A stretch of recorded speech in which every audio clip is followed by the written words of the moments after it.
إن الحمد لله نحمده ونستعينه ونستغفره ونعوذ بالله من شرور أنفسنا ومن سيئات أعمالنا من يهده الله فلا مضل له ومن يضلل فلا هادي له وأشهد أن لا إله إلا الله وحده لا شريك له وأشهد أن محمدا عبده ورسوله أما بعد فإن خير الحديث كتاب الله وخير الهدي هدي محمد صلى الله عليه وسلم وشر الأمور محدثاتها وكل محدثة بدعة وكل بدعة ضلالة وكل ضلالة في النار. قال الله تبارك وتعالى في القرآن المجيد: أعوذ بالله من الشيطان الرجيم. شهر رمضان الذي أنزل فيه القرآن هدى للناس وبينات من الهدى والفرقان. رمضان کا مہینہ وہ ہے جس میں قرآن اتارا گیا، جو لوگوں کے لیے سراسر ہدایت ہے اور ہدایت کی اور فرق کرنے کی واضح دلیلیں ہیں۔ اللہ اکبر۔ قرآن مجید کا اور رمضان کا تعلق بہت زیادہ ہے۔ اللہ تبارک و تعالی نے اس مہینے میں قرآن مجید نازل فرمایا، اور جب رمضان داخل ہوتا تو نبی صلی اللہ علیہ وسلم رمضان کی ہر رات جبریل علیہ السلام سے مل کر قرآن پڑھا کرتے تھے۔ صحیح بخاری میں حدیث ہے، عبداللہ بن عباس رضی اللہ عنہ فرماتے ہیں کہ رسول اللہ صلی اللہ علیہ وسلم جب رمضان آتا تو سب لوگوں سے زیادہ سخی تھے، اور رمضان میں دوسرے اوقات کے مقابلے میں بہت زیادہ سخی ہو جاتے۔ جبریل علیہ السلام آپ سے ملتے تو آپ بہت زیادہ سخاوت کرتے۔ وَكَانَ يَلْقَاهُ فِي كُلِّ لَيْلَةٍ مِّن رَمَضَانَ فَيُدَارِسُهُ الْقُرْآنَ۔ جبریل علیہ السلام رمضان کی ہر رات میں آپ سے ملاقات کرتے اور آپ کے ساتھ قرآن کا دور کرتے تھے۔ گویا نبی صلی اللہ علیہ وسلم اور لوگوں کو بھلائی پہنچانے میں تیز آندھی سے زیادہ آپ وہ سخی ہو جایا کرتے تھے، جو امیر کی محل میں بھی لگتی ہے، غریب کی جو جھونپڑی ہے وہاں بھی جاتی ہے، ہر جگہ تک پہنچ جاتی ہے۔ رسول اللہ صلی اللہ علیہ وسلم اس قدر سخاوت کرتے تھے۔ تو قرآن مجید کے ساتھ تو نبی صلی اللہ علیہ وسلم کا بہت زیادہ تعلق تھا۔ اور عبداللہ بن عمر رضی اللہ عنہما بیان کرتے ہیں کہ رسول اللہ صلی اللہ علیہ وسلم نے فرمایا: الصیام والقرآن یشفعان للعبد یوم القیامت۔ یہ مسند احمد میں حدیث ہے۔ ہمارا روزہ اور قرآن قیامت کے دن بندے کے حق میں سفارش کریں گے۔ یقول الصیام ای ربی منعته الطعام والشہوات بالنہار فشفعنی فیہ۔ اے میرے رب، میں نے اس بندے کو کھانے سے اور دن کے وقت خواہشات سے روکے رکھا تھا، تو میری اس کے حق میں شفاعت قبول کر لے، سفارش قبول فرما۔ ویقول القرآن، اور قرآن کہے گا: منعته النوم باللیل فشفعنی فیہ۔ میں نے رات کو اسے سونے سے روکے رکھا تھا، تو میری اس کے حق میں سفارش قبول فرما۔ آپ نے فرمایا: فیشفعان، تو نتیجے میں ان دونوں کی سفارش وہ قبول کر لی جائے گی، اللہ ان کی سفارش قبول کر کے یعنی اس کو بندے کو معاف کر دے۔ تو رمضان میں تلاوت کا ویسے تو اجر ہی رسول اللہ صلی اللہ علیہ وسلم نے بہت زیادہ بیان فرمایا۔ عام حالات میں فرمایا جو بندہ ایک حرف پڑھے تو اس کے بدلے اس کے لیے 10 نے کیا ہے۔ اور میں نہیں کہتا کہ الف لام میم یہ تینوں یعنی مل کر ایک حرف ہے، بلکہ الف ایک حرف ہے، لام ایک حرف ہے، میم ایک حرف ہے۔ لیکن رمضان کے اندر قیام کی حالت میں قرآن مجید کی تلاوت کا وہ فائدہ کس قدر ہے۔ صحیح بخاری کے اندر کتاب الایمان میں حدیث ہے، نبی کریم صلی اللہ علیہ وسلم نے فرمایا: من قام رمضان ایمانا واحتسابا غفر له ما تقدم من ذنبه۔ جو شخص اس نے رمضان کا قیام کیا ایمان کی حالت میں، واحتسابا، اور ثواب کی امید رکھتے ہوئے، غفر له ما تقدم من ذنبه، اس کے سابقہ جو گزر گئے گناہ وہ معاف کر دیے گئے۔ اسی طرح سنن ترمذی میں ابو ذر رضی اللہ عنہ کی حدیث ہے کہ نبی کریم صلی اللہ علیہ وسلم نے فرمایا: انہ من قام مع الامام حتى ينصرف كتب له قیام لیلۃ، جس نے امام کے ساتھ قیام کیا یہاں تک کہ امام وہ پھرے، سلام پھیرے، یعنی امام کے ساتھ سلام پھیرنے تک پورا قیام کرتا ہے، تو اس کے لیے پوری رات کے قیام کا وہ لکھ دیا جاتا ہے، پوری رات کا قیام اس کے لیے ثواب لکھ دیا جاتا ہے کہ اس بندے نے پوری رات قیام کیا ہے۔ اور نبی کریم صلی اللہ علیہ وسلم قیام اللیل کتنا کرتے تھے؟ حدیث میں ہے، مغیرہ بن شعبہ رضی اللہ عنہ بیان کرتے ہیں صحیح بخاری میں، باب التہجد باللیل، رات کو تہجد پڑھنا، قیام اللیل کرنا۔ اس میں حدیث لے کر آئے ہیں کہ ان کان النبی صلی اللہ علیہ وسلم لا یقوم، نبی صلی اللہ علیہ وسلم قیام کرتے، اتنا قیام کرتے اور نماز پڑھتے، حتی تریم قدماہ او ساقاہ، آپ کے قدم یا آپ کی پنڈلیاں وہ سوج جاتی ہیں، ان پر ورم آ جاتا ہے۔ ہم دیکھتے ہیں ایک بندہ وہ کراچی سے سفر کر کے پشاور تک جاتا ہے، اس کے قدم سوج جاتے ہیں۔ ایک بندہ لاہور سے چلتا ہے کراچی جاتا ہے، اس کے پاؤں سوج جاتے ہیں۔ اپنے ملک سے کسی دوسرے ملک وہ لمبا سفر ہوائی کرتا ہے تو اس کے قدم سوج جاتے ہیں۔ لیکن کم ہی ایسے بندے ہیں جو اللہ کی عبادت کرتے ہوں، قیام اللیل کرتے ہوں، اور قرآن کے ساتھ اتنا مضبوط تعلق ہو کہ وہ تلاوت کرتے کرتے وہ اللہ کے ساتھ اتنے مشغول ہو جائیں کہ قدم ان کے سوج جائیں، تو یہ کم ہوتا ہے۔ رسول اللہ صلی اللہ علیہ وسلم وہ قیام کرتے رہتے، نماز پڑھتے رہتے، اس میں قرآن پڑھتے رہتے، حتیٰ کہ آپ کے قدم اور پنڈلیاں کیا ہو جاتی، سوج جاتی۔ تو جب آپ سے کہا گیا اللہ کے رسول ہے، آپ کے تو اللہ نے اگلے پچھلے گناہ معاف کر دیے ہیں، تو پھر آپ اتنا کیوں قیام کرتے ہیں؟ آپ فرماتے افلا اکون عبدا شکورا، تو کیا میں اللہ کا شکر گزار بندہ نہ بنوں؟ شکر گزار بندہ، شکر ایک ہے زبانی شکر، ایک ہے عمل کے ساتھ شکر کرنا۔ سورۃ صاد میں اللہ تعالیٰ نے داؤد علیہ الصلوۃ والسلام کا، ان کی آل کو حکم دیا، فرمایا اعملوا آل داؤد شکرا، اے داؤد کے گھر والوں شکر کرتے ہوئے عمل کرو، یعنی اگر شکر کرنا تو عمل کرو، یہ عملی طور پر شکر کا نمونہ پیش کرو کہ تم واقعی اللہ کے شکر گزار بندے ہو۔ تو آپ وہ عملی طور پر بتاتے کہ واقعی ہی میں اللہ کا شکر ادا کرتا ہوں کہ جس اللہ نے مجھ پر اتنا انعام کیا کہ میرے سارے گناہ معاف کر دیے، تو کیا میں شکر کرتے ہوئے، قدردانی کرتے ہوئے مزید اس کی عبادت نہ کروں؟ افلا اکون عبدا شکورا، تو کیا میں اللہ کا شکر گزار بندہ نہ بنوں؟ اللہ اکبر۔ اسی طرح صحیح بخاری میں عبداللہ بن مسعود رضی اللہ عنہ رسول اللہ صلی اللہ علیہ وسلم کا لمبا قیام اور اس کی کیفیت بیان کرتے ہیں، فرماتے ہیں صلیت مع النبی صلی اللہ علیہ وسلم لیلۃ فلم یزل قائما حتی ہممت بامر سوء، میں نے رسول اللہ صلی اللہ علیہ وسلم کے ساتھ رات نماز پڑھی اور آپ نے اتنا لمبا قیام کیا کہ میں نے ایک غلط کام کا، برے کام کا ارادہ کر لیا۔ ہم نے کہا وما ہممتا، آپ نے وہ کیا ارادہ کیا تھا؟ تو کہنے لگے ہممت ان اقعد واذر النبی صلی اللہ علیہ وسلم، میرا ارادہ بنا کہ اللہ کے نبی صلی اللہ علیہ وسلم کھڑے ہو کر قیام کر رہے ہیں تو میرا دل چاہا کہ میں بیٹھ جاؤں۔ یعنی اس قدر آپ نے لمبا قیام کیا، یہ آپ کی کیفیت تھی، اتنا طویل قیام کرتے تھے۔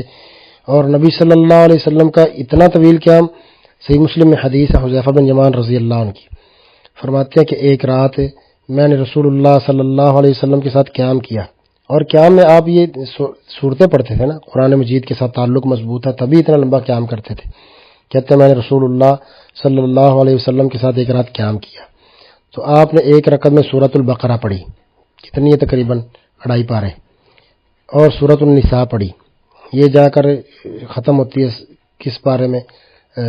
سورۃ النساء سورہ مائدہ سے پہلے 6 پارے کے اندر، تقریباً 1.5 پارہ بن جاتا ہے، اور سورہ آل عمران کی تلاوت کی، یعنی تقریباً 5 پارے سے زیادہ۔ اور آپ صلی اللہ علیہ وسلم کا رکوع اور سجدہ بھی تقریباً اتنا ہی لمبا تھا جتنا آپ نے قیام کیا تھا۔ یعنی عام آدمی جب وہ نماز پڑھتا ہے تو قیام کے مطابق پھر اس کا سجدہ اتنا اور رکوع تھوڑا کم ہوتا ہے، جب قیام لمبا ہو جائے تو پھر رکوع اور سجدہ اس اعتبار سے تھوڑا زیادہ ہو جاتا ہے۔ اور عوف بن مالک اشجعی رضی اللہ عنہ کہتے ہیں، سنن نبی داود میں حدیث ہے، کہتے ہیں ایک رات میں نے رسول اللہ صلی اللہ علیہ وسلم کے ساتھ قیام کیا تو آپ نے پہلی رکعت میں سورۃ البقرہ کی تلاوت کی، پھر آپ نے رکوع اور سجدہ بھی اتنا ہی لمبا کیا جتنا قیام کیا تھا، پھر دوسری رکعت پڑھی تو اس میں آپ نے سورۃ آل عمران کی تلاوت کی۔ تو یہ رسول اللہ صلی اللہ علیہ وسلم کا قیام تھا، یہ طریقہ تھا آپ صلی اللہ علیہ وسلم کا، اور اللہ کے ساتھ تعلق تھا، قرآن مجید کے ساتھ تعلق تھا، یہ کثرت کے ساتھ آپ پڑھتے رہتے تھے حتیٰ کہ اتنا لمبا قیام کرتے قدم مبارک سو جایا کرتے تھے۔ اور جو بندہ جتنا زیادہ قیام کرتا ہے، جتنی زیادہ آیات پڑھتا ہے، قرآن مجید کی جتنی زیادہ تلاوت کرتا ہے، اللہ تبارک و تعالیٰ کے ہاں اس کا مقام اور مرتبہ وہ اتنا ہی زیادہ ہو جاتا ہے۔ سنن ابی داود میں حدیث عبداللہ بن عمر بن عاص رضی اللہ عنہما کی، کہتے ہیں کہ رسول اللہ صلی اللہ علیہ وسلم نے فرمایا، من قام بعشر آیات لم یکتب من الغافلین، جس شخص نے 10 آیات کے ساتھ قیام کیا، قیام اللیل کیا، اور اس میں 10 آیتیں پڑھی، تو وہ بندہ غافلوں میں سے نہیں لکھا جاتا۔ یہ نہیں کہا جاتا کہ اس کو اللہ کی پرواہ نہیں ہے، بے خبر آدمی ہے، غافل ہے، نہیں بھائی، یہ لکھا جائے گا یہ بندہ اللہ کا فرما بردار ہے، اللہ کی توجہ کرنے والا ہے، خبر رکھنے والا ہے۔ ومن قام بمئۃ آیۃ کتب من القانتین، اور جس شخص نے 100 آیات کے ساتھ قیام کیا وہ خزانہ جمع کرنے والے ان میں لکھا جاتا ہے۔ قانتین کا ایک معنی ہے خزانہ، جس طرح کو بندہ بہت مال جمع کر لیتا ہے نا، اس بندے نے بڑا اجر اکٹھا کر لیا۔ اور ایک قانتین کا معنی بعض شارحین کرتے ہیں یعنی عابدین، یہ بندہ عبادت گزاروں میں لکھا جاتا ہے جو 100 آیتیں پڑھ کر وہ قیام اللیل کرتا ہے۔ ومن قام بألف آیۃ کتب من المقنطرین، اور جو شخص 1000 آیات کے ساتھ قیام کرے وہ مقنطرین، بے حساب بے انتہا ثواب وہ جمع کرنے والے لوگوں میں سے اس کا شمار ہو جاتا ہے، لکھ دیا جاتا ہے۔ تو یہ رسول اللہ صلی اللہ علیہ وسلم نے رغبت دلائی کہ 1000 آیات اس کے ساتھ قیام کرو، اگر اتنا نہ ہو سکے تو 100 تو کرو، ورنہ کم از کم 10 تو کرو نا۔ اگر کوئی 10 آیتیں پڑھ کر بھی قیام اللیل نہیں کرتا تو پھر گویا یہ غافلوں میں سے ہو گیا نا۔ تو صحابہ کرام رضی اللہ عنہ مجمعین، ان کا تلاوت قرآن اور رمضان کے قیام کے ساتھ وہ کس قدر تعلق مضبوط تھا۔ صاحب بن یزید رضی اللہ عنہ کہتے ہیں کہ عمر رضی اللہ عنہ نے ابی بن کعب اور تمیم داری رضی اللہ عنہ کو مقرر کیا کہ وہ لوگوں کو 11 رکعت تراویح پڑھائیں۔ فرماتے ہیں موطا امام مالک میں حدیث ہے، کہتے ہیں وقد كان القارئ يقرأ بالمئین حتى كنا نعتمد على العصي من طول القیام وما كنا ننصرف الا في فروع الفجر، کہتے ہیں قاری وہ 100 آیات پڑھا کرتے تھے، حتیٰ کہ لمبے قیام کی وجہ سے ہم لوگ اپنی لاٹھیوں کا، اپنے عصاؤں کا وہ سہارا لیا کرتے تھے، اور یہ سلسلہ فجر طلوع ہونے تک جاری رہتا، یعنی ساری رات قیام، ساری رات وہ قیام اللیل ہوتا اور اس میں قرآن مجید پڑھا جاتا۔ تو یہ صحابہ کرام کا معمول تھا، یہ موطا امام مالک میں صحیح سند کے ساتھ موجود ہے۔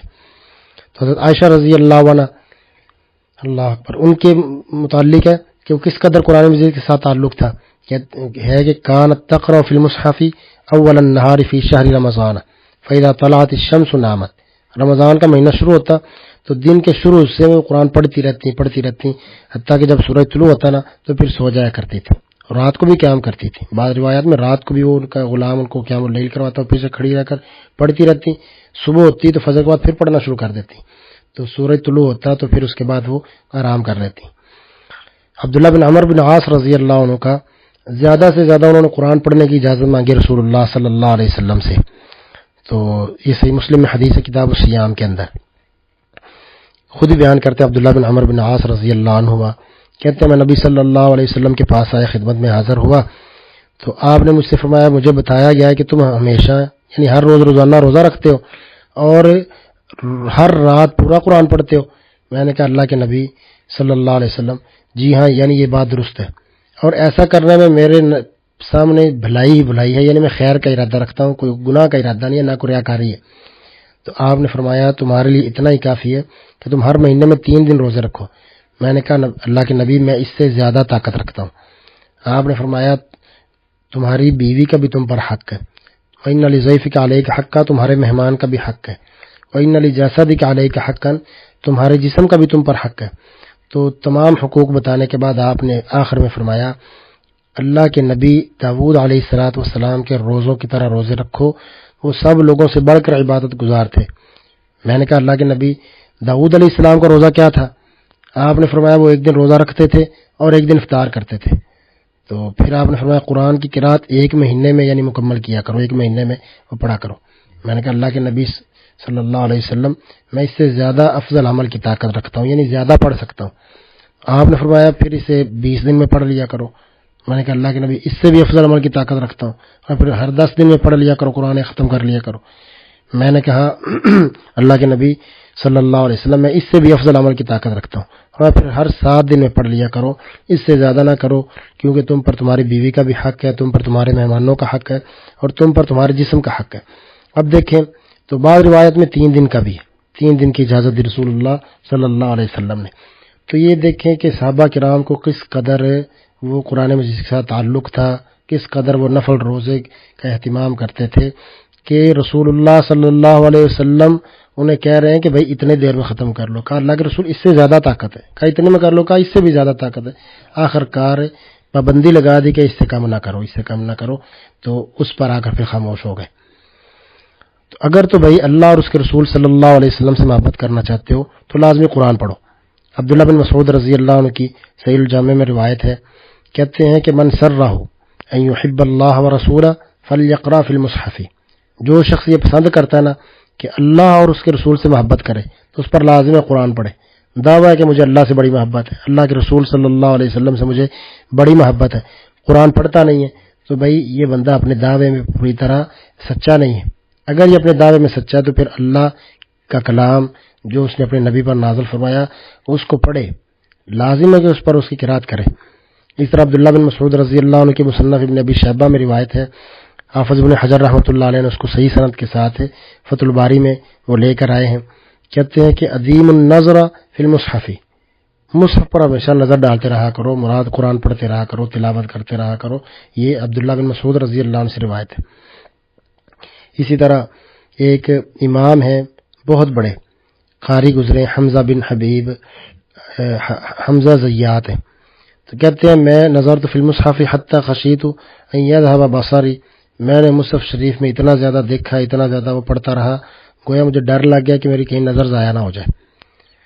تو شیخ الاسلام ابن تیمیہ رحمہ اللہ فرماتے ہیں کہ ما رأیت شیئا، میں نے کوئی چیز نہیں دیکھی جو عقل اور روح کی غذا ہو اور جسم کی حفاظت کرتی ہو، اور اللہ کی کتاب کے اندر مسلسل دیکھنا اور اس پر غور و فکر کرنا، کوئی چیز میں نے نہیں دیکھی جو عقل اور روح کو غذا دیتی ہو اور جسم کی حفاظت کرتی ہو اور سعادت کی ضامن ہو۔ جتنی اللہ کی کتاب کو دیکھنا، اس کی تلاوت کرنا، جتنی یہ چیز عقل کو، روح کو اور جسم کی حفاظت اور سعادت کا ضامن ہے نا، اتنی اور کوئی چیز نہیں۔ مجموع الفتاوی میں شیخ الاسلام ابن تیمیہ رحمہ اللہ کی بات ہے۔ تو رسول اللہ صلی اللہ علیہ وسلم، حسن سند کے ساتھ آپ کی حدیث ہے، آپ صلی اللہ علیہ وسلم قرآن مجید کے متعلق دعا کرتے تھے۔ آپ فرماتے اللہم انی عبدک، اے اللہ میں تیرا بندہ ہوں، وابن عبدک، تیرے بندے کا بیٹا ہوں، ابن امتک، تیری بندی کا بیٹا ہوں، ناصیتی بیدک، میری پیشانی تیرے ہاتھ میں، ماض فی حکمک، عدل فی قضاؤک، اسألک بکل اسم هو لک، پوری دعا ہے۔ اس کے آخر میں آپ نے فرمایا انت، تو واسطے سارے وسیلے دیا نیک عمل کے، آخر میں فرمایا انت جعل القرآن ربیع قلبی، یہ کہ تو قرآن مجید کو میرے دل کی بہار بنا دے، ونور صدری، اور میرے سینے کا نور بنا دے، وجلاء حزنی، اور میرے غموں کے لیے کشادگی کا باعث بنا دے، وذهاب ہمی وغمی، اور میرے غموں کو اور پریشانیوں کو دور کرنے کا سبب بنا دے۔ تو نبی صلی اللہ علیہ وسلم کا قرآن کے ساتھ تعلق یہ تھا کہ آپ باقاعدہ قرآن مجید کے ساتھ دعا مانگتے تھے، یا اللہ قرآن کو میرے لیے بہار بنا دے۔ قرآن مجید پڑھنا یہ اور برکت کا سبب ہے اور شیاطین کو گھروں سے دور کرنے کا، بھگانے کا سبب ہے۔ صحیح مسلم میں حدیث ہے، رسول اللہ صلی اللہ علیہ وسلم نے فرمایا لا تجعلوا بیوتکم مقابر، اپنے گھروں کو قبرستان نہ بناؤ، ان الشیطان ینفر من البیت الذی تقرأ فیہ سورۃ البقرہ، کیونکہ شیطان اس گھر سے بھاگتا ہے، ینفر بھاگتا ہے، تقرأ فی سورۃ البقرہ، جس میں سورہ بقرہ پڑھی جاتی ہے۔ اور بعض روایات میں فرمایا لا یستطیعها السحرۃ، بعض میں البطلۃ، باطل پرست جادوگر، شیاطین اور ان کے پیچھے لگنے والے، اور یہ سورۃ البقرہ کے سامنے ٹکنے کی استطاعت نہیں رکھتے، جہاں سورہ بقرہ پڑھی جاتی ہے وہاں سے بھاگ جاتے ہیں۔ تو اسی طرح ابو ہریرہ رضی اللہ عنہ کی سنن دارمی میں روایت ہے، کہتے ہیں کہ ان البیت لیتسع علی اہلہ وتحضرہ الملائکۃ وتہجرہ الشیاطین ویکثر خیرہ ان یقرأ فیہ القرآن، بے شک جس گھر میں قرآن کی تلاوت کی جاتی ہے وہ اپنے اہل خانہ کے لیے وسیع ہو جاتا ہے، اس گھر کی خیر بڑھ جاتی ہے، رحمت کے فرشتے حاضر ہوتے ہیں اور شیاطین وہاں سے بھاگ جاتے ہیں چھوڑ کر، اور وہ گھر لا یضیق علی اہلہ وتہجرہ الملائکۃ وتحضرہ الشیاطین ویقل خیرہ الا یقرأ فیہ القرآن، اور جس گھر میں قرآن نہ پڑھا جائے وہ وسعت کے باوجود تنگ ہو جاتا ہے، اس میں خیر کم ہونے لگتی ہے اور رحمت کے فرشتے نکل جاتے ہیں اور شیاطین اسے اپنا ٹھکانہ بنا لیتے ہیں۔ سنن دارمی میں ابو ہریرہ رضی اللہ عنہ کی روایت ہے۔ اسی طرح رسول اللہ صلی اللہ علیہ وسلم پر یہ جو کلام نازل اللہ تعالیٰ نے کیا، یہ شفا ہے، بہت زبردست شفا ہے۔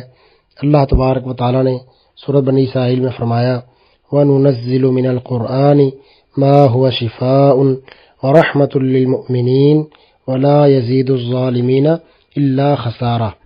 وَنُنَزِّلُ مِنَ الْقُرْآنِ، اور ہم قرآن مجید میں سے تھوڑا تھوڑا کر کے اتارتے ہیں، ما هو شفاء، جو سراسر شفا ہے، ورحمۃ للمؤمنین، اور ایمان والوں کے لیے رحمت ہے، ولا یزید الظالمین الا خسارا، اور وہ ظالموں کو خسارے کے سوا کسی چیز میں زیادہ نہیں کرتا۔ یعنی قرآن مجید یہ شفا ہے۔ کس چیز میں شفا ہے؟ کہ اہل ایمان کے دل میں اگر کوئی شک، شبہ یا کفر و نفاق کی کوئی بیماری پیدا ہو جائے تو قرآنی آیات کے ساتھ وہ تمام بیماریاں دور کر کے اللہ ان کے دل اور روح کو مکمل شفا اور رحمت وہ دے دیتا ہے۔ مگر ظالم جو لوگ ہیں یعنی کفار اور مشرکین، ان کو اس سے خسارے ہی میں اضافہ ہوتا ہے، کیونکہ اس آیت سے پچھلی آیات کے ساتھ ان آیات کے انکار سے ان کا کفر اور بڑھ جاتا ہے۔ تو یہاں شفا سے مراد روحانی شفا یعنی ایمان اور یقین کی دولت مراد ہے، جو کفار کو حاصل نہیں ہوتی۔ تو اگرچہ اس سے مراد تو روحانی شفا ہے، یعنی کفر اور نفاق اس سے دور ہوتا ہے، شکوک و شبہات ختم ہوتے ہیں اور جہل وغیرہ وہ ختم ہو جاتا ہے، مگر اس کے احکام پر عمل کرنے سے انسان جسمانی بیماریوں سے بھی شفا پاتا ہے اور ان سے محفوظ رہتا ہے۔ اس کے علاوہ بہت سی صحیح احادیث سے ثابت ہے کہ قرآن مجید دم کے لیے پڑھا جائے تو اس سے مسلمان اور کافر دونوں کی جسمانی بیماریاں دور ہوتی ہیں۔ ابو سعید خدری رضی اللہ عنہ کی ایک روایت کا خلاصہ یہ ہے کہ ایک قبیلہ جنہوں نے کچھ مسافر صحابہ رضی اللہ عنہ کی مہمانی سے انکار کر دیا تھا، تو اتفاق سے اس قبیلے کے سردار کو سانپ نے ڈس لیا۔ وہ لوگ اپنی ساری کوشش کے بعد صحابہ کے پاس دم کی درخواست لے کر آئے۔ ابو سعید خدری رضی اللہ عنہ نے 30 بکریوں کی شرط پر سورہ فاتحہ پڑھ کر دم کیا تو بالکل تندرست ہو گیا۔ رسول اللہ صلی اللہ علیہ وسلم کو معلوم ہوا تو آپ ان کی حوصلہ افزائی فرمائی، صحیح بخاری کے اندر حدیث موجود ہے۔ اس طرح خارجہ بن سلط رضی اللہ عنہ کے چچا و علاقہ بن سحارت تمیمی نے سفر کے دوران ایک قبیلے کے لوہے کی زنجیروں میں جکڑے ہوئے ایک پاگل کو سورۃ فاتحہ کے ساتھ دم کیا تو تندرست ہو گیا، اور انہوں نے بدلے میں 100 بکریاں دیں۔ رسول اللہ صلی اللہ علیہ وسلم نے فرمایا خودھا، بکریاں لے لو، فلعمری، مجھے بھی اپنی عمر کی قسم، لمن اکل برقیۃ باطل، جس نے باطل دم کے ساتھ کھایا وہ کھاتا رہے، لقد اکلت برقیۃ حق، تم نے تو حق دم کے ساتھ کھایا ہے، یہ ابو داؤد کے اندر حدیث ہے۔ تو قرآن مجید شفا بھی ہے، روحانی شفا بھی ہے، جسمانی شفا بھی ہے۔ تو سلف صالحین وہ کثرت سے تلاوت کرتے تھے، پسند نہیں کرتے تھے کہ بندے پر ایک دن بھی ایسا گزرے جس میں وہ قرآن مجید میں دیکھتا نہیں اور پڑھتا نہیں ہے۔ امام ابن کثیر رحمہ اللہ فرماتے ہیں تفسیر ابن کثیر میں، کہتے کاری ہو ان یمضی علی الرجل یوم لا ينظر فی مصحف، سلف صالحین ناپسند کرتے تھے کہ کسی بندے پر پورا دن گزر جائے اور وہ قرآن مجید نہ کھولے۔ عثمان رضی اللہ عنہ، ان کے متعلق عبداللہ بن مبارک رضی اللہ عنہ کی کتاب میں اثر موجود ہے زہد کے اندر کہ تلاوت قرآن کے حوالے سے ان کی روٹین یہ تھی، فرماتے تھے وما احب ان یأتی علی یوم ولا لیلۃ الا انظر فی اللہ، مجھ پر میں پسند نہیں کرتا کہ کوئی دن اور رات مجھ پر ایسی آئے جس میں میں نے وہ قرآن مجید کی تلاوت نہ کی ہو۔ شیخ ابن عثیمین رحمہ اللہ فرماتے ہیں نور علی الدرب ان کا ایک فتاوی ہے کتاب، اس میں ان کے فتاوی علماء کے، تو اس میں ان کا اثر موجود ہے۔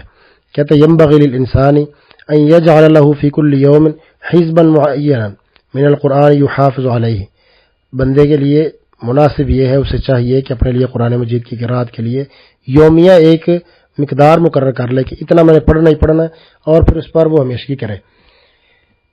تو سونے سے پہلے کچھ نہ کچھ قرآن مجید پڑھیں۔ عبداللہ بن عباس رضی اللہ عنہ کا سنن دارمی کے اندر اثر موجود ہے، کہتے ہیں کہ ما یمنع احدکم اذا رجع من سوقه ومن حاجته فاتکى على فراشه ان یقرأ ثلاث آیات من القرآن، تمہیں کون سی چیز روکتی ہے کہ تم بازار میں یا اپنے دوسرے کام کاج سے فارغ ہو کر جب گھر آؤ، اپنے بستر پر بیٹھو، تو اس وقت قرآن مجید کی کم از کم وہ 3 آیات ہی پڑھ لیا کرو، یعنی سوتے وقت بھی قرآن مجید کا کچھ نہ کچھ حصہ تلاوت کرنا۔ یہ صحابہ کرام سے یہ بھی کیا ہے ثابت، اور عبداللہ بن عباس رضی اللہ عنہ کا اثر ہے۔ اسی طرح امام مالک رحمہ اللہ کا تلاوت قرآن کے متعلق کیا شیڈول تھا؟ ایک کتاب ہے اس کا دروس المساجد فی رمضان، اس میں امام مالک رحمہ اللہ ان کے متعلق جب رمضان کا چاند طلوع ہوتا تو اپنی کتابیں بند کر دیتے اور قرآن مجید پکڑ لیتے اور مسجد میں آ کر بیٹھ جاتے، ہر وقت باوضو رہتے اور فرمایا کرتے ھذا ھو شہر القرآن، یہ تو بھئی قرآن کا مہینہ ہے، اور اسی طرح رات دن گزرتے رہتے یہاں تک کہ رمضان گزر جاتا۔ اس طرح امام مالک رحمہ اللہ کے بیان سے پوچھا گیا ما کان شغل مالک فی بیتی، امام مالک رحمہ اللہ کے گھر میں کیا مصروفیات ہوتی ہیں؟ کہنے لگے المصحف والتلاوہ، وہ تو قرآن مجید کا نسخہ ہوتا ہے اور تلاوت ہوتی ہے، وہ تو اس طرح گزارتے ہیں۔ یہ تاریخ الاسلام امام ذہبی کی جو ہے اس میں یہ موجود ہے۔ اس طرح امام احمد اور رمضان کے اندر ان کی تلاوت جو شیڈول تھا وہ کیا ہے کہ جب رمضان شروع ہوتا تو فتویٰ دینا عموماً بند کر دیتے اور بیٹھ کر وہ اللہ کا ذکر کرتے رہتے، لا الہ الا اللہ، اللہ اکبر، اور قرآن مجید کی تلاوت میں مصروف ہو جاتے، کیونکہ سب سے افضل ذکر وہ تو قرآن مجید ہے، ذکر کی تمام اقسام میں جو قرآن مجید سب سے افضل ذکر ہے، اللہ اکبر۔ اور اس کی فضیلت کتنی ہے، اللہ تبارک و تعالیٰ نے نا چند صورتوں کی فضیلتیں بیان کی، وہاں سے آپ دیکھیں قرآن مجید کتنی افضل چیز ہے۔ ابو سعید خدری رضی اللہ عنہ کہتے ہیں کہ ایک شخص نے ایک آدمی کو قیام اللیل میں قل واللہ احد بار بار پڑھتے ہوئے سنا، اس سے زیادہ وہ کچھ بھی نہیں پڑھ رہا تھا۔ صبح ہوئی تو رسول اللہ صلی اللہ علیہ وسلم کے پاس آیا اور آپ سے اس کا ذکر کیا، معلوم ہوتا تھا کہ وہ اسے کم سمجھ رہا ہے، تو نبی صلی اللہ علیہ وسلم نے فرمایا والذی نفسی بیدہ انہا لتعدل ثلث القرآن، صحیح بخاری میں، میں قسم اس ذات کی جس کے ہاتھ میں میری جان ہے، یہ سورت قرآن کے 1/3 حصے کے برابر ہے۔ تو سورت جو بندہ قرآن مجید سے محبت کرتا ہے اللہ بھی اس سے محبت کرتا ہے، جتنا آپ قرآن مجید سے اللہ کے کلام سے محبت کریں گے تو اللہ تبارک و تعالیٰ بھی اتنی آپ سے محبت کرے گا۔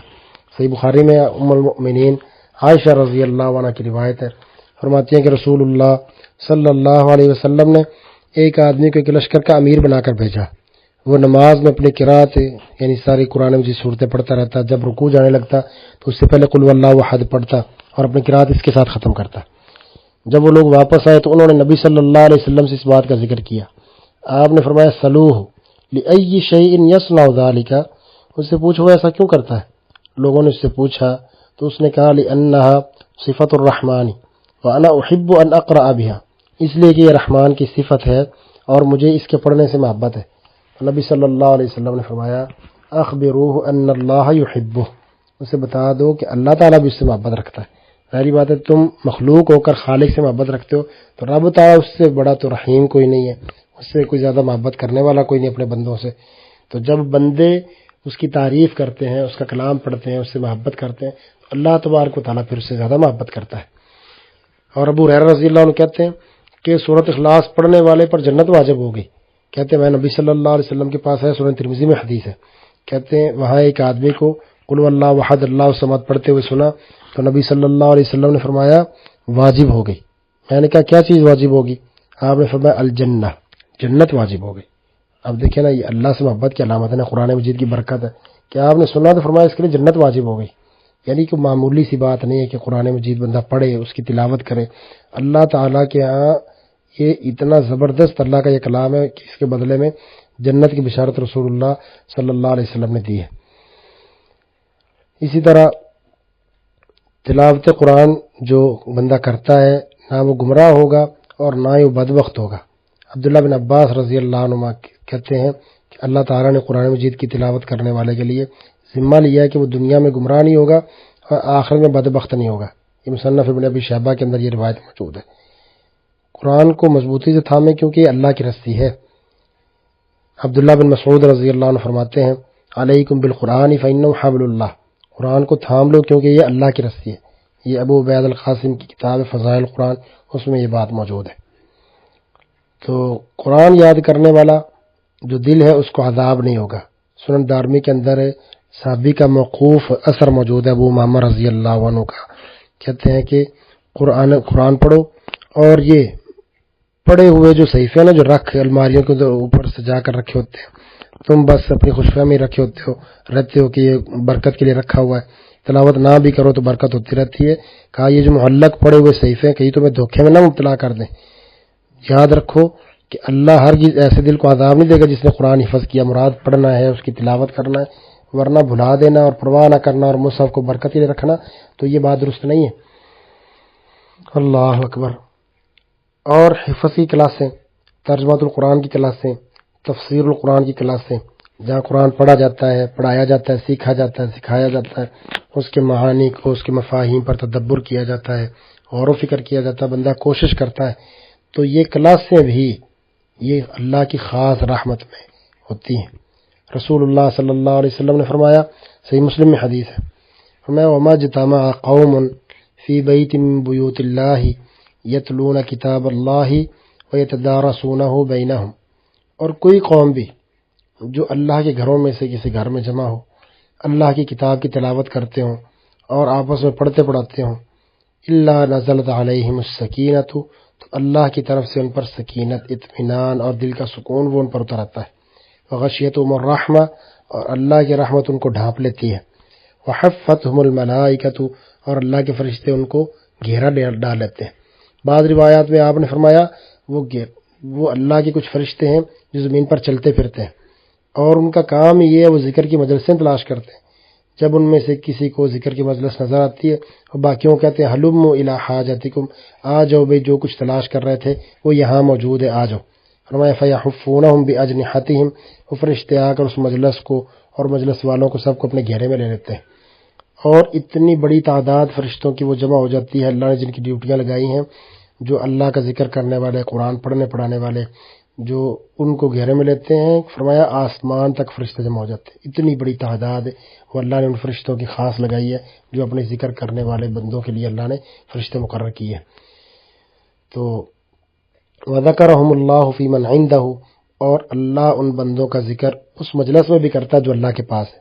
وَمَنْ بَطَّأَ بِهِ عَمَلُهُ لَمْ يُسْرِعْ بِهِ نَسَبُهُ، جس کا عمل اس کو پیچھے کر دے تو پھر اس کا نسب کہ وہ بڑے اچھے خاندان کا تھا، پھر وہ اس کو آگے نہیں کر سکتا، اس لیے بہتر کہ عمل کر لو۔ اور دوسری روایت میں فرمایا جب فرشتے اللہ کے پاس جاتے ہیں تو اللہ فرماتے ہیں کہ بتاؤ بھئی، جب فرشتے اللہ کے پاس جاتے ہیں تو اللہ تبارک و تعالیٰ پھر ان سے پوچھتا ہے وَهُوَ أَعْلَمُ مِنْهُمْ، اور اللہ اپنے بندوں کو ان فرشتوں سے زیادہ جانتا ہے۔ اللہ فرماتے ہیں بتاؤ مَا يَقُولُ عِبَادِي، میرے بندے کیا کہتے تھے؟ قالوا، فرشتے کہتے ہیں یقولون یسبحونک ویکبرونک ویحمدونک ویمجدونک، وہ تیری پاکی بیان کرتے تھے اور تیری بڑائی بیان کرتے تھے اور تیری حمد کرتے تھے اور تیری تمجید شان بیان کرتے تھے۔ اللہ فرماتے ہیں فیقول هل رأونی، کیا انہوں نے مجھے دیکھا ہے؟ فرشتے کہتے ہیں لا واللہ، نہیں اللہ کی قسم، ما رأوک، انہوں نے تجھے دیکھا نہیں۔ آپ نے فرمایا، وہ فرشتے کہتے ہیں اللہ فرماتے ہیں فَكَيْفَ لَوْ رَأَوْنِي، بتاؤ اگر وہ مجھے دیکھ لیں تو پھر ان کی کیا کیفیت ہو؟ تو وہ کہتے ہیں لَوْ رَأَوْكَ كَانُوا أَشَدَّ لَكَ عِبَادَةً وَأَشَدَّ لَكَ تَمْجِيدًا وَأَكْثَرَ لَكَ تَسْبِيحًا، اگر وہ تجھے دیکھ لیں تو وہ عبادت میں بھی زیادہ ہو جائیں اور تیری شان بھی زیادہ بیان کریں اور تیری پاکی بھی بہت زیادہ بیان کریں۔ اللہ فرماتے ہیں فَمَا يَسْأَلُونِي، بتاؤ سوال کس چیز کا مجھ سے کرتے ہیں؟ فرشتے کہتے ہیں یسألونک الجنہ، وہ تجھ سے جنت کا سوال کرتے ہیں۔ اللہ فرماتے ہیں وَهَلْ رَأَوْهَا، کیا انہوں نے جنت دیکھی ہے؟ وہ کہتے ہیں لا واللہ یا ربی ما رأوها، نہیں اللہ کی قسم اے ہمارے رب، انہوں نے جنت کو نہیں دیکھا۔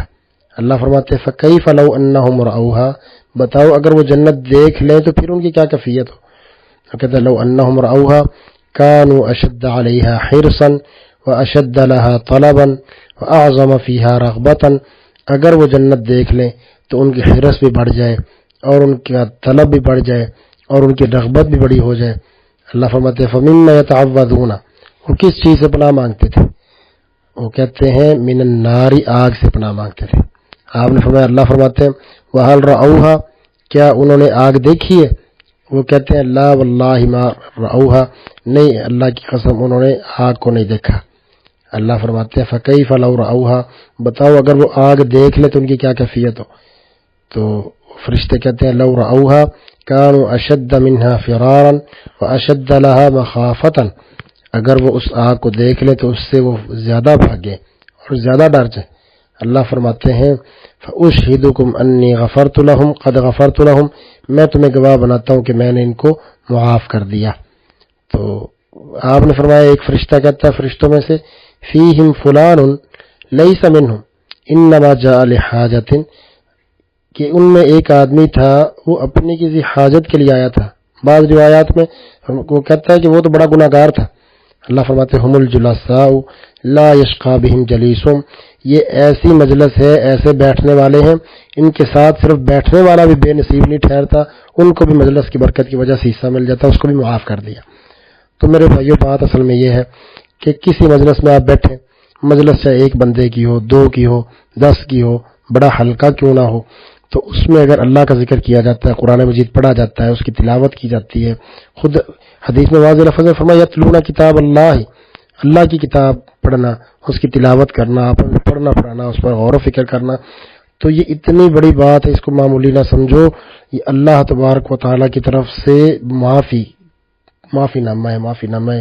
اللہ فرشتوں کو گواہ بنا کے آتا ہے میں ان کو معاف کر دی۔ اب دیکھو نا، مجلس اگر لگے جس میں قرآن کا درس ہو رہا ہو، تو اس میں اللہ اور اس کے رسول کی بات پڑھائی جا رہی ہو، تو کوئی ایسا دن ہمارے لیے آ جائے کہ اللہ تعالیٰ ہمیں معاف کر دے، تو پھر اس سے بڑی خوش قسمتی کیا ہو سکتی ہے۔ تو قرآن مجید اس کائنات کی سب سے بہترین کلام ہے، اس سے بہتر کلام کوئی نہیں ہے۔ خود رسول اللہ صلی اللہ علیہ وسلم نے فرمایا، آپ خطبہ پڑھتے تھے، جابر رضی اللہ عنہ کہتے ہیں، صحیح مسلم میں حدیث ہے، آپ پڑھتے فإن خیر الحدیث کتاب اللہ وخیر الہدی ہدی محمد صلی اللہ علیہ وسلم، بہترین بے شک جو بات ہے وہ اللہ کی کتاب ہے، اور بہترین ہدایت، بہترین طریقہ محمد صلی اللہ علیہ وسلم کا طریقہ ہے۔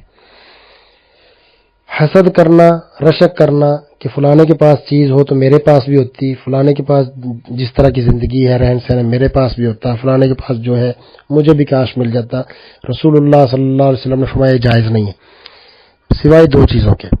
صحیح بخاری میں حدیث ہے، ابو ہریرہ رضی اللہ عنہ کی روایت ہے، رسول اللہ صلی اللہ علیہ وسلم نے فرمایا لا حسد الا فی اثنتین، رشک کرنا، یہاں حسد سے مراد رشک کرنا جائز ہے مگر 2 آدمیوں میں، رجل علمہ اللہ القرآن فہو یتلوہ آناء اللیل وآناء النہار، ایک وہ آدمی جس کو اللہ نے قرآن کا علم دیا، وہ رات کی گھڑیوں میں اور دن کی گھڑیوں میں اس کی تلاوت کرتا ہے، فسمعہ جار لہ، اس کا ایک ہمسایہ سنتا ہے، فقال، وہ کہتا ہے لیتنی اوتیت مثل ما اوتی فلان، کاش میرے پاس بھی ویسا علم ہوتا جس طرح اس کو دیا گیا ہے، اور میں بھی اسی طرح تلاوت کرتا جس طرح یہ قرآن مجید کی کیا کرتا ہے، فعملت مثل ما يعمل، میں بھی ویسے عمل کرتا جس طرح یہ کرتا ہے، تو یہ جائز ہے۔ یہ خواہش کرنا کہ فلانا کتنا اچھا قرآن پڑھتا ہے، اس کو اللہ نے کتنا زبردست علم دیا ہے، کاش اللہ مجھے بھی علم دے دے، میں بھی اس طرح قرآن پڑھوں، اس طرح اس کی خدمت کروں، یہ جائز ہے۔ ورجل آتاه الله مالا فهو يهلكه في الحق فقال رجل لیتنی اوتیت مثل ما اوتی فلان فعملت مثل ما يعمل، دوسرا وہ شخص جسے اللہ نے مال دیا اور اسے حق کے لیے لوٹا رہا ہے، اللہ کے لیے خرچ کرتا رہتا ہے، تو اس کو دیکھ کر دوسرا شخص کیا اٹھتا ہے، کاش میرے پاس بھی اس طرح سے مال ہوتا، میں بھی اس طرح خرچ کرتا، میں بھی عمل کرتا، اللہ کی راہ میں لوٹاتا رہتا۔ تو یہ جائز ہے، اس کے علاوہ حسد کرنا اور رشک کرنا جائز نہیں ہے۔ تو قرآن مجید کو پڑھنے والے، اس پر عمل کرنے والے، اس کی تلاوت کرنے والے، ان کو رسول اللہ صلی اللہ علیہ وسلم نے اہل اللہ کہا ہے، یہ اللہ والے ہیں، یہ اللہ والے۔ انس بن مالک رضی اللہ عنہ کی ابن ماجہ میں حدیث ہے کہ رسول اللہ صلی اللہ علیہ وسلم نے فرمایا ان للہ اہلین من الناس، اللہ کے کچھ خاص اہل ہیں، اللہ کے کچھ خاص افراد ہیں، یعنی اہل اللہ ہیں۔ تو صحابہ نے کہا یا رسول اللہ ہم اللہ کے رسول وہ کون ہیں؟ فرمایا ہم اہل القرآن، وہ اہل قرآن ہے، قرآن والے ہیں۔ اہل اللہ و خاصۃ، یہ اللہ والے ہیں، اس کے خاص بندے ہیں۔ اس کا یہ مطلب نہیں کہ وہ حدیث والے نہیں ہیں، نہیں، حدیث والے ہیں، حدیث پر عمل کرنے والے ہیں، لیکن قرآن کے ساتھ ان کا تعلق بہت زیادہ ہوتا ہے، تلاوت کرنا، پڑھنا، پڑھانا، تو یہ ساری چیز اس میں آ جاتی۔ تو قرآن مجید کا جو قاری ہے، صحیح بخاری میں اس کا خاص انعام، وہ خاص پروٹوکول کتنا اس کا کہ انس رضی اللہ عنہ کہتے ہیں نبی صلی اللہ علیہ وسلم نے ابی بن کعب رضی اللہ عنہ سے کہا کہ ان اللہ امرنی ان اقریک القرآن، اللہ نے مجھے حکم دیا کہ میں آپ کو قرآن پڑھ کر سناؤں۔ ان کے اللہ سمانی لک، کیا اللہ نے آپ کے سامنے میرا نام لے کر کہا کہ مجھے پڑھ کر سنائیں؟ کہا، آپ نے فرمایا ہاں۔ تو قد ذکرت عند رب العالمین، کہا اللہ کے سامنے میرا ذکر ہوا، رب العالمین کے سامنے، کتنی بڑی بات ہے، رب العالمین، میں ادنا سا آدمی، اللہ کے سامنے میرا ذکر ہوا۔ آپ نے فرمایا ہاں بالکل ذکر ہوا۔ کہتے فضرفت عیناہ، وہ خوشی کی وجہ سے رکت آ رہی ہوگی، آنکھوں سے آنسو بہہ پڑے کہ اللہ تبارک و تعالیٰ نے میرا ذکر کیا ہے، میرا نام لیا ہے۔ ابی بن کعب رضی اللہ عنہ بڑا خوبصورت قرآن پڑھتے تھے، قاری تھے رسول اللہ صلی اللہ علیہ وسلم کے، مفسر قرآن بھی تھے، تو خوش ہو کر رونے لگے کہ اللہ نے میرا نام لیا ہے۔ تو نبی صلی اللہ علیہ وسلم کے ہاں بھی حافظ کا، جس کو قرآن زیادہ یاد ہوتا اور یا جو اس کو پورا یاد ہوتا، تو اس کو اس سے مقدم رکھتے تھے، جس کو قرآن یاد نہیں ہوتا تھا، یہ کم یاد ہوتا تھا۔ جابر رضی اللہ عنہ کہتے ہیں، صحیح بخاری کتاب الجنائز میں حدیث ہے جہاں شہید کے نماز جنازہ کا بیان ہے، کہتے ہیں کان النبی صلی اللہ علیہ وسلم یجمع بین الرجلین من قتل احد فی ثوب واحد ثم يقول ایہم اکثر اخذا للقرآن فاذا اشیر له الى احدهما قدمه في اللحد فقال انا شہید على هؤلاء يوم القیامة وامر بدفنهم في دمائهم ولم يغسلوا ولم يصلي عليهم۔ نبی صلی اللہ علیہ وسلم نے احد کے دن دو شہیدوں کو ملا کر ایک ہی کپڑے کا کفن دے دیا۔ آپ پوچھتے کہ ان میں قرآن کسے زیادہ یاد ہے، تو کسی کی طرف اشارہ کیا جاتا تو آپ قبر کے اندر پہلے اس کو آگے کرتے اور فرماتے میں قیامت کے دن ان کے حق میں شہادت دوں گا۔ پھر آپ نے سب کو ان کے خونوں سمیت دفن کرنے کا حکم دیا، نہ انہیں غسل دیا گیا، نہ ان کی نماز جنازہ پڑھی گئی۔ تو قرآن کے ماہر اور اٹک اٹک پڑھنے والے کی فضیلت کیا ہے؟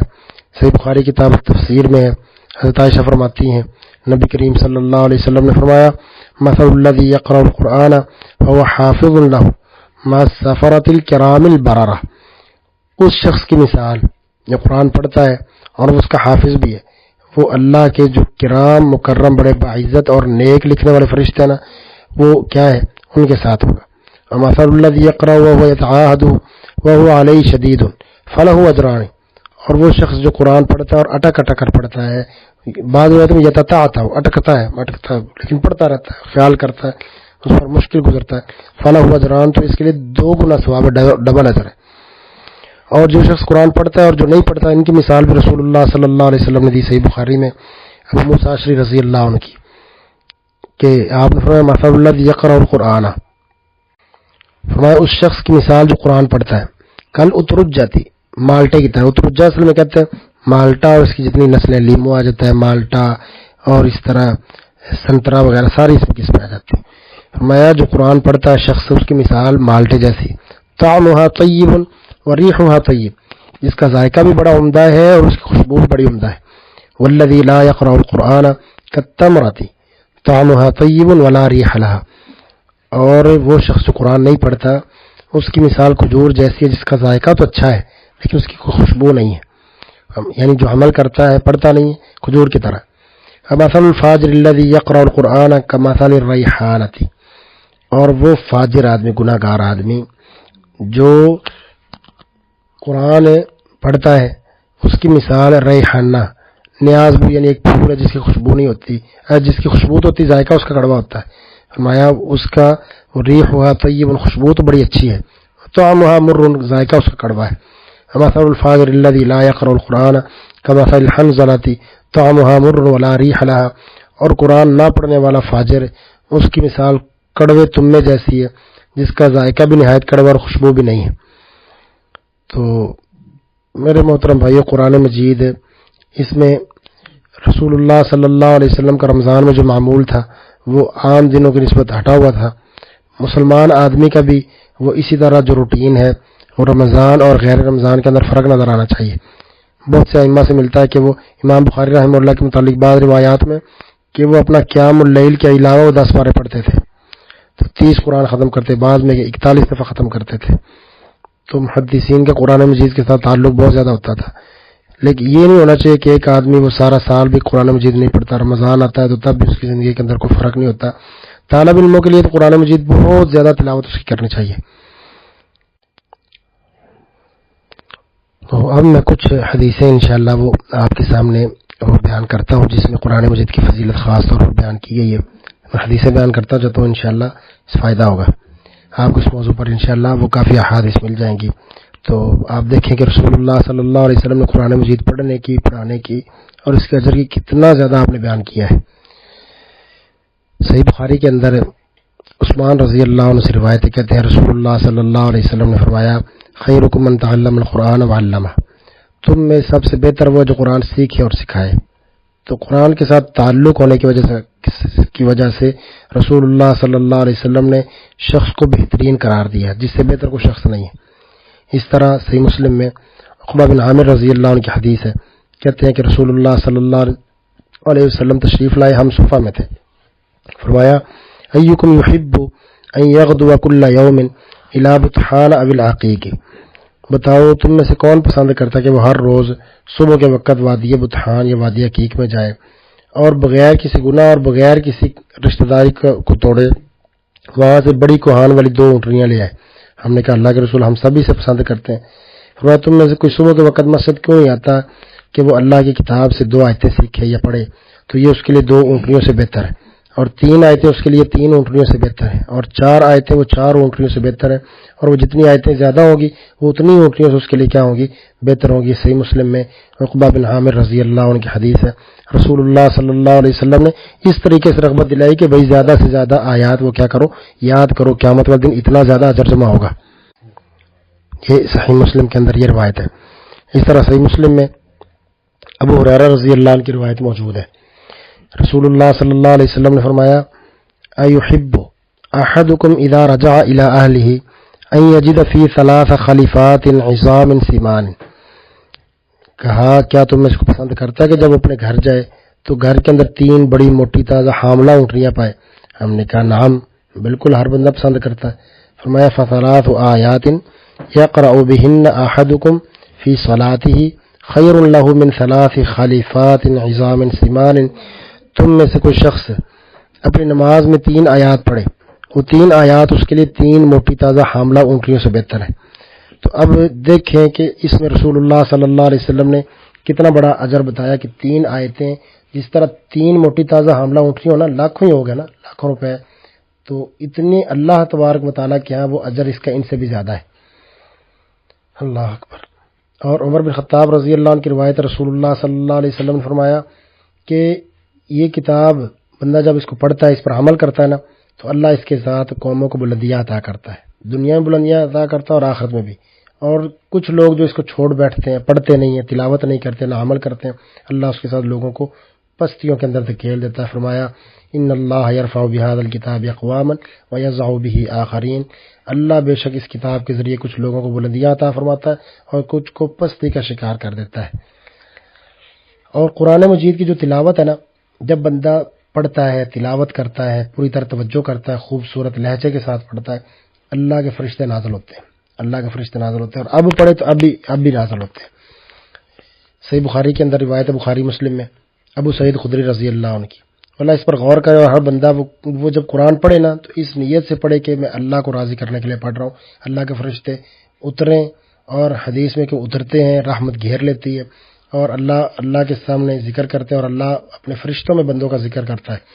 کہتے ہیں کہ اسید بن حضیر رضی اللہ عنہ کہتے ہیں ایک رات نا وہ سورہ بقرہ تلاوت کر رہے تھے، ان کا گھوڑا ان کے پاس بندھا ہوا تھا کہ اچانک گھوڑا اچھلنے لگا، تو وہ چپ کر گیا تو گھوڑا بھی ٹھہر گیا، اور پھر پڑھا تو گھوڑا پھر اچھلنے لگا، پھر خاموش ہو گیا، پھر ٹھہرا، تو 3 دفعہ ایسے ہوا. کہتے ہیں میرا بیٹا یحییٰ وہ پاس ہی وہ گھوڑے کے تھا، تو انہیں ڈر لگا کہیں وہ گھوڑا اسے نقصان نہ پہنچا دے، تو انہوں نے اس کو دور کیا، تو آسمان کی طرف دیکھا تو ایک نا سائبان نظر آیا، اور اس میں چراغیں بجلیاں تھیں، چمک رہی تھی، روشنیاں تھیں. صبح ہوئی تو انہوں نے نبی صلی اللہ علیہ وسلم کو بتایا. آپ نے فرمایا اقرأ یا ابن حزیر، اقرأ یا ابن حزیر، اے ابن حزیر کے بیٹے پڑھو. انہوں نے کہا اللہ کے رسول میں ڈر گیا تھا کہ کہیں وہ گھوڑا یحییٰ کو کچل نہ دے، وہ پاس ہی بندہ تھا، تو اس لیے میں اس کی طرف ہو گیا، اور اپنا سر میں نے اٹھایا تھا تو آسمان میں وہ کیا تھی، بدلیاں تھیں. تو آپ نے فرمایا کہ جانتے ہو وہ کیا تھا؟ میں نے کہا نہیں. فرمایا تلک الملائکہ، دنت لصوتک، یہ فرشتے تھے جو تیری آواز سن کر، یعنی جو قرآن پڑھ رہے تھے وہ سن کر نیچے آ گئے تھے. ولو قرأت لأصبحت ينظر الناس الیہا، اگر تم پڑھتے رہتے نا تو لوگ اس کو صبح کے وقت دیکھتے. لا تتوارى منہ، وہ ان سے مخفی نہ رہتے، چھپتے ہی نہ، سب کو نظر آ جاتے. یعنی قرآن مجید پڑھنے کی وجہ سے وہ کیا ہوتے، نیچے آگے فرشتے اور لوگ دیکھ لیتے. اس طرح ابو سعید بن معلہ رضی اللہ عنہ کی حدیث ہے. نبی صلی اللہ علیہ وسلم نے نا کہتے ہیں میں مسجد میں نماز پڑھ رہا تھا تو نبی صلی اللہ علیہ وسلم نے مجھے بلایا تو میں نے آپ کو جواب نہیں دیا. پھر آیا تو فرمایا، میں نے کہا اللہ کے رسول میں نماز پڑھ رہا تھا. آپ نے فرمایا کیا اللہ نے فرمایا نہیں کہ استجیبوا للہ وللرسول اذا دعاکم، کہ جب اللہ اور اس کے رسول تمہیں بلائیں تو ان کی بات سنو مانو. پھر فرمایا تمہیں کیا قرآن کی عظیم صورت نہ سکھاؤں مسجد سے نکلنے سے پہلے. آپ نے میرا ہاتھ پکڑا تو جب ہم نکلنے لگے نا میں نے کہا اللہ کے رسول آپ نے فرمایا تھا کہ میں قرآن کی عظیم آیت سکھاؤں گا، سب سے عظیم صورت سکھاؤں گا. آپ نے فرمایا الحمدللہ رب العالمین، یہی 7 آیات ہیں جو بار بار پڑھی جاتی ہیں اور یہی قرآن عظیم ہے جو مجھے دیا گیا. تو صحابہ کرام کو پکڑ پکڑ کر رسول اللہ صلی اللہ علیہ وسلم قرآن کی رغبت دلایا کرتے تھے کہ یہ صورت فلانی اتنی عظمت والی، فلانی صورت اتنی عظمت والی، فلانی آیات کا یہ اجر ہے. ٹھیک ہے، تو اور آپ نے کتنی ترغیب دلائی قرآن مجید پڑھنے کی. صحیح مسلم ابو امامہ رضی اللہ عنہ کی حدیث ہے، کہتے ہیں میں نے رسول اللہ صلی اللہ علیہ وسلم سے سنا، آپ نے فرمایا اقرأوا القرآن، لوگوں قرآن پڑھو، حکم دیا قرآن پڑھو. کیوں؟ فإنہ یأتی یوم القیامت شفیعا لاصحابی، قیامت والے دن پڑھنے والوں جو ہیں نا اپنے اصحاب جو پڑھتے ہیں قرآن، ادھر صرف پڑھنے کا ذکر ہے، فرمایا صرف پڑھنے کی وجہ سے ان کا سفارشی بن کر آئے گا. اب دیکھو نا کئی لوگ ایسے دھوکے مبتلا کرتے کہتے ہیں نہیں بس سمجھنا چاہیے، سمجھنا زیادہ ضروری ہے، پڑھنے کا اتنا فائدہ نہیں ہے. آپ نے فرمایا اقرأوا القرآن، قرآن پڑھو، فإنہ شفیعا لاصحابہ، یہ اپنے ساتھیوں کی سفارش کرے گا. اقرأوا الزہراوین، 2 چمکتی ہوئی صورتوں کو پڑھو، روشن صورتوں کو پڑھو، البقرۃ و سورۃ آل عمران، سورہ بقرہ اور سورۃ آل عمران. فإنہما یأتیان یوم القیامۃ کأنہما غمامتان او غیابتان او فرقان من طیر صواف. فرمایا قیامت والے دن یہ دونوں صورتیں اس حال میں آئیں گی گویا کہ 2 بادل ہیں یا 2 چھتریاں سائبان ہیں یا پرندوں کے 2 جھنڈ ہیں جو صفے باندھے ہوئے اپنے پڑھنے والوں کے حق میں آ کر وہ کیا کریں گی، جھگڑا کریں گی. اقرأوا سورۃ البقرہ، فرمایا سورہ بقرہ پڑھو، فإن أخذها برکہ، اس کا پکڑنا، اس کو لینا وہ برکت ہے، اور ترکہ حسرہ، چھوڑ دینا وہ حسرت ہے. ولا یستطیعها البطالۃ، باطل پرستیاں جادوگر لوگ وہ اس کے سامنے استطاعت نہیں رکھ سکتے، ٹک نہیں سکتے. تو رسول اللہ صلی اللہ علیہ وسلم وہ کثرت کے ساتھ صحابہ کرام خود بھی تلاوت کرتے، صحابہ کرام کو بھی اس کی ترغیب دیتے. صحابہ کرام وہ بھی کیا ہوتے، بہت زیادہ قرآن مجید کیا کرتے، پڑھا کرتے تھے. تو نبی صلی اللہ علیہ وسلم نے ابو مسعود کی روایت ہے بخاری مسلم میں، آپ نے فرمایا آیتان من آخر سورۃ البقرہ من قرأ بہما فی لیلۃ کفتاہ. مزید ترغیب دی، فرمایا سورہ بقرہ کی آخری 2 آیتیں ایسی ہیں جو شخص رات کے وقت انہیں پڑھ لے وہ اس کے لیے کافی ہو جاتی ہیں. اور آپ نے فرمایا جو بندہ سورۃ کہف کی 10 آیات حفظ کر لے اور اسی میں دجال کے فتنے سے بھی کیا ہو جائے گا، محفوظ ہو جائے گا. تو یہ بہت سی روایات اسی طرح کی ہیں، اس میں رسول اللہ صلی اللہ علیہ وسلم نے رغبت دلائی ہے. تو بندے کو چاہیے کہ وہ کیا کرے، پڑھے، سنے، اس پر عمل کرے، اور رمضان کے اندر تو خاص طور پر قرآن مجید کی تلاوت بہت زیادہ کرے. اور آخر میں ایک روایت مسند احمد، ترمذی، ابو داود، نسائی کے اندر ہے اور روایت موجود ہے، وہ میں آپ کو سناتا ہوں.